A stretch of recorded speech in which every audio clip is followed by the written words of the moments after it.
All right, so let's dive into a World War II story. Yeah. And this one might kind of rewrite what you thought you knew about the whole thing. Okay. So picture this.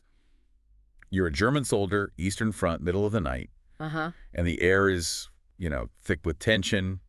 You're scanning the skies looking for enemy bombers. Right. But there's no roar of engines, no telltale lights, just an eerie silence, a whisper of wind, and then bombs start dropping. That was the reality that the Nazis had to face when they ran into the Night Witches, the Soviet Union's all-female bomber regiment. Night Witches, wow, what a name.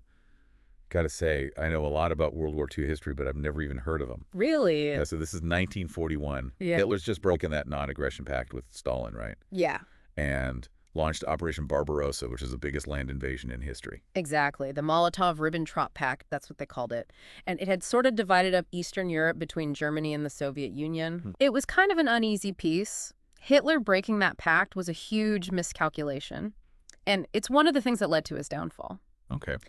But at the time, it was a huge shock to the Soviet Union. Yeah, I bet millions of soldiers just pouring across the border, families torn apart, cities under siege. I can't even imagine the chaos and the fear. Yeah, it was a desperate time for the Soviets. And while Stalin was trying to, pull together his forces, there was this wave of patriotism, among the Soviet people. Right. They really wanted to defend their homeland. Sure. And women, especially, wanted to contribute, but they were mostly kept out of combat roles. That's hard to believe, especially in a war that big and that desperate. Why was that?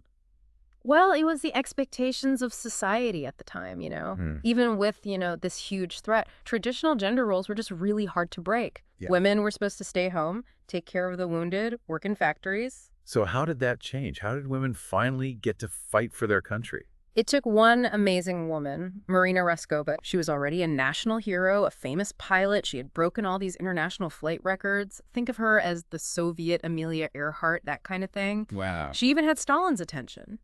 Wow. She must have been something to convince Stalin to, go against the norm and allow women into the Air Force. She was, definitely. Raskova knew these women had potential. They were ready to defend their country. So she used what influence she had to convince Stalin that they could actually help win the war, which was pretty amazing. So Raskova gets okay, and what happens? Do women just rush to sign up? Oh, yeah. Thousands of them. Some were only 17. They had to go through these tough tests, demanding training. And in the end, about 1,000 were chosen to create 3 all-female aviation regiments. Wow. The 586th Fighter, the 587th Bomber, and then the one everyone remembers, the 588th Night Bomber Regiment. And that's the 588th, the Night Witches, that we're going to really dig into today. I'm already hooked. Yeah. But this is just the beginning, right? What's so special about them? Did they get, the best equipment, the top pilots? Well, that's where it gets interesting. They finally got to fight, but they were given almost nothing in terms of resources and respect. You're kidding, right? After all that work to get them into the Air Force, they were practically set up to fail. Unfortunately, yeah. They got these ill-fitting men's uniforms, old equipment. They even had to stuff their boots with bed sheets to make them fit. Bed sheets? Yes, sir. Seriously, it's like they were being sabotaged on purpose. And the planes, they probably didn't get the best ones, right? Nope. They got these rickety Polikarpov P-2 biplanes. Wow. They were basically obsolete even back in 1941. They were made mostly of wood and canvas, more for crop dusting than fighting. I'm picturing those old black and white movies, these flimsy biplanes up against the Luftwaffe. It almost seems funny. Maybe, but there's a reason they called them Night Witches. Their planes and lack of resources made them get creative. They had to come up with tactics that worked for them. And doing that, they became one of the most feared and effective forces in the whole war. Okay, now I'm really interested. They were given a bad hand, but turned it around. What did they do? How did they become so good with so little? Their tactics were smart, but really dangerous. Because their planes were slow and flew low, they had to do these super risky night raids. They'd glide in silently with their engines off so no one could detect them. Wait, they cut their engines in the middle of flying. That's crazy. It was, but it also made them invisible to radar and searchlights. They were like ghosts coming out of nowhere. So they were using stealth tactics way before stealth technology. Pretty much. But those biplanes couldn't carry many bombs, right? They could only take 2 bombs at a time. So to make any real difference, they had to fly multiple missions every night, like 8 to 18 sometimes. That's insane. Flying these fragile planes in the dark over enemy territory multiple times in a row. Yeah. It's hard to believe how brave and determined they were. Yeah, it shows how tough and dedicated they were. They knew it was risky, but they flew anyway every single night. And they were so skilled and precise that even their enemies respected them. It's hard to imagine being a German soldier, and being on the receiving end of one of those silent attacks. Yeah, the psychological impact, it had to be huge. Mhm. Like always on edge, looking for bombers, but hearing nothing but wind. And then suddenly, bombs are falling. It'd be like being attacked by ghosts. It makes sense why they called them night witches, Nathexen, in German.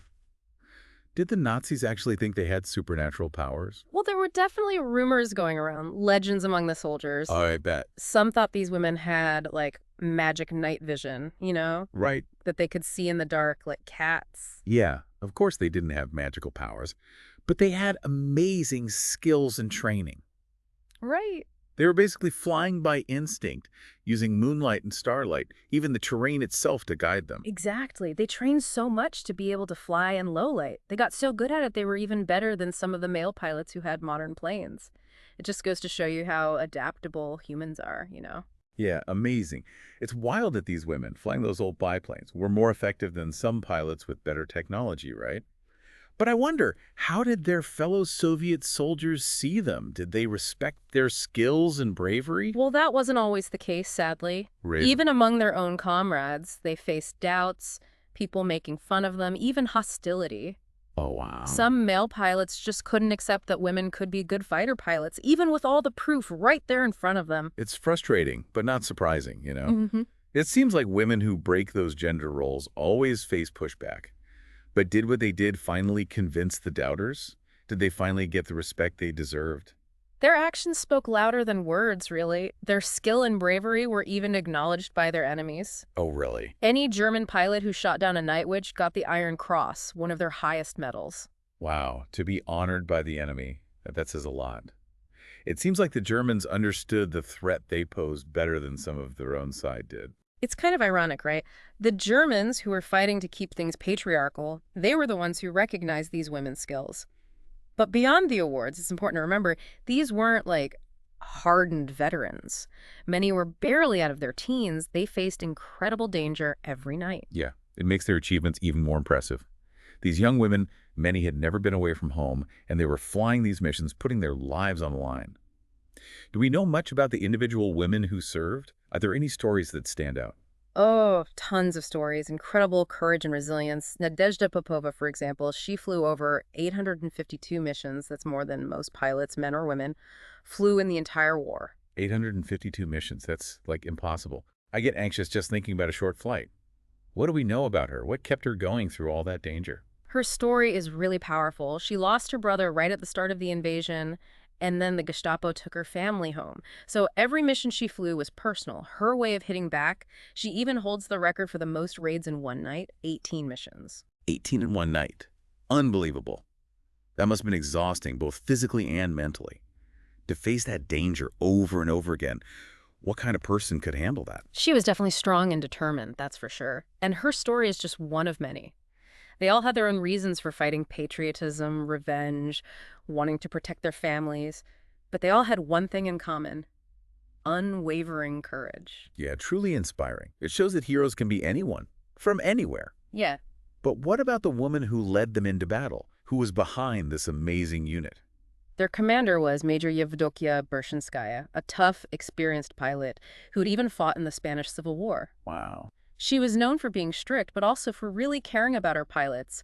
She understood what they were going through, and she pushed them to be their best, even when others doubted them. Sounds like she was the right person to lead them. She had the experience, the toughness, the empathy, to turn them into such a strong force. But I wonder what happened to these women. Did they all make it through the war? Were they recognized for their service? Sadly, not all of them survived. Their missions were so dangerous there were bound to be casualties. Even the ones who lived. They often had physical and emotional scars from what they went through. But they did so much. They disrupted the enemy supplies, destroyed important infrastructure, demoralized the German troops.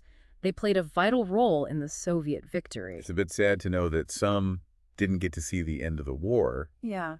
but their legacy lives on, right? Their story is well known and celebrated today. Well, it's a bit complicated. The Soviet Union was proud of them, but they also wanted to downplay how much women were involved in combat. Oh, really? It wasn't until after the Soviet Union fell apart that we really started to understand how much they contributed. So their story was almost lost to history. That's awful. Hmm. But at least now the world is starting to recognize them, right? It is, for sure. There are books, documentaries, even movies being made about them, all about telling their story and making sure people don't forget what they did.